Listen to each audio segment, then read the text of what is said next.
Hey everybody, how's everybody doing today? We are going to be reading chapter 17 today. If you remember, it ended with chapter 16 where he got his new nickname, Sleepy LeBone, and he thought it was just about the coolest nickname ever. So I think we're starting to see him come together now. Remember when I said I picked this story because it's a story about a 10-year-old boy who has no home, no place to call home, no family, and yet he persevered and was strong during some very difficult times during the 1920s. And, it could kind of compare it like almost 100 years later that we're kind of going through the same thing. And I encourage you guys to be strong. Don't be so negative, and also take a check for your mailboxes this time this week. Not everybody's going to be getting, well, we'll leave it at that. It's going to be a surprise for some of you guys, or all of you guys. So anyways, let's go ahead and get started. Chapter 17. I held the mop so that it was floating on the top of the water in the bucket. I was pretending it was that underwater boat in the book Mama read to me, 20,000 Leagues Under the Sea. Captain Nemo, I whispered, pretending I was a sailor. Hey, matey, the squabs are only able to plug 10,000 of the leaks we have. That means we have 10,000 left. And dadgummit, I think we're going down with all hands on board. I looked up to make sure no one was watching me too close. The dusky devastators of the Depression were still putting their instruments on the stage, waiting for Miss Thomas and Mr. Jimmy and Herman E. Calloway. I whispered, Heavenly Father, all is lost. Then I made the mop sink into the water, drowning Captain Nemo, matey, and all the poor squabs. They went down with a bunch of bubbles and soap suds and dirt. I know Herman E. Calloway was trying to work me like a dog, but he was doing a real bad job at it. I'd already wiped all the tables and chairs down in the log cabin, and now I was going back to clear mop the floor for the second time. It was a piece of cake.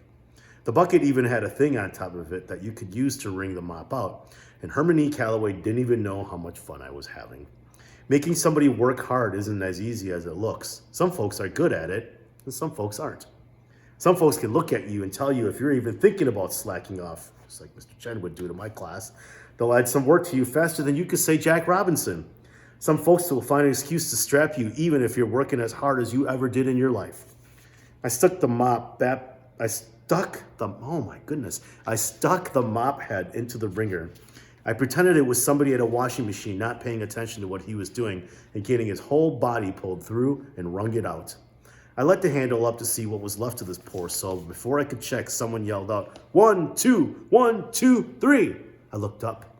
The thug was brushing his sticks across the round gold metal thing next to his drums and making it sound like a soft rain was commencing to fall on someone's tin roof. Only instead of sounding like rain splashing anytime it wanted to, the thug had sounded like it was coming down in a steady, bouncing way. The dirty deed started making the piano sound like it was a kind of drum. For a second, it fell right in with the rain pads that the thug was making. Then it took off and made you think of what Niagara Falls must sound like.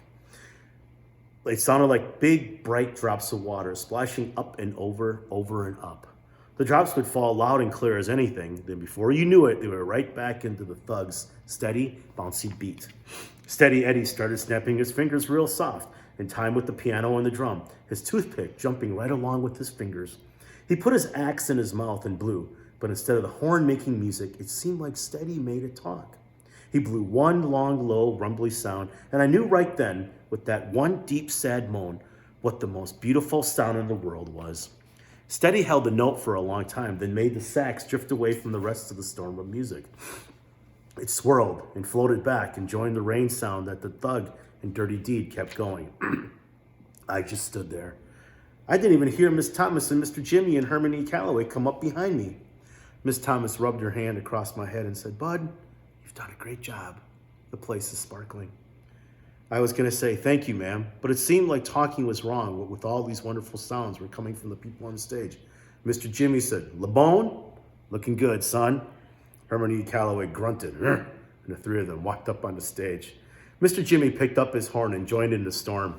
Miss Thomas sat on a stool, closed her eyes, and ducked her head up and down, up and down.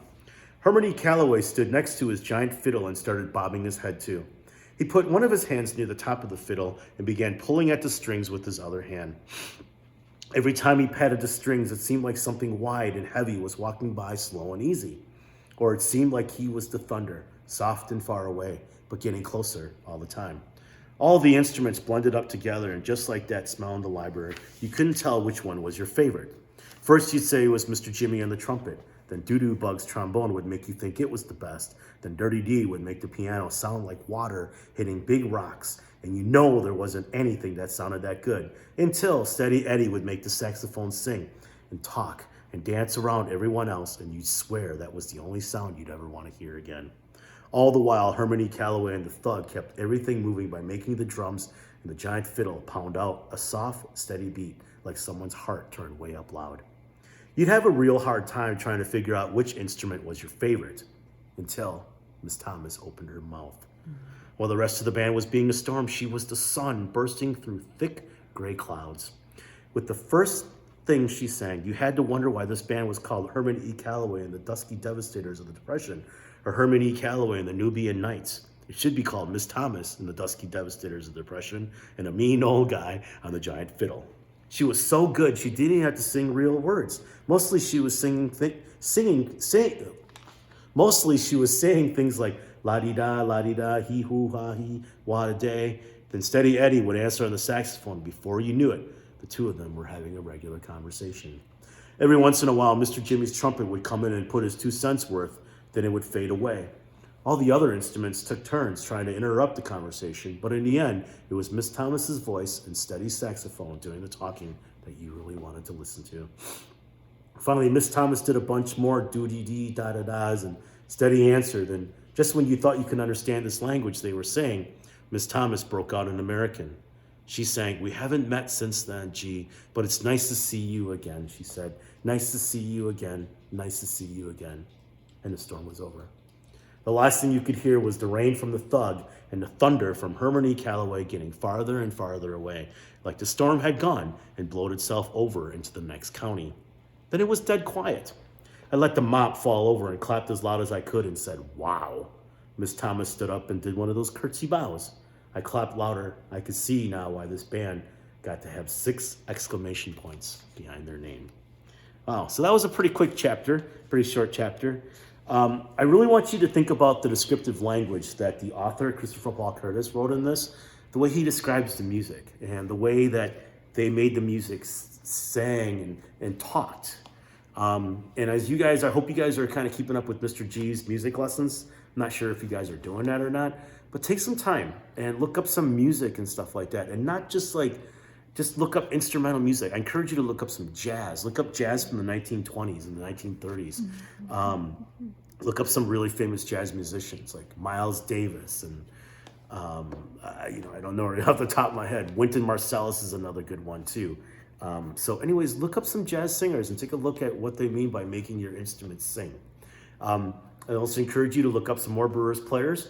I want you to look up number 51 today. Number 51 is one of my favorite players. Real nice guy. I met him a couple times through my friend Marcus Hannell. And last year in Pittsburgh, it was a really good time. So anyways, hope you guys are doing well. And I love you guys, and I'll see you guys soon. Bye.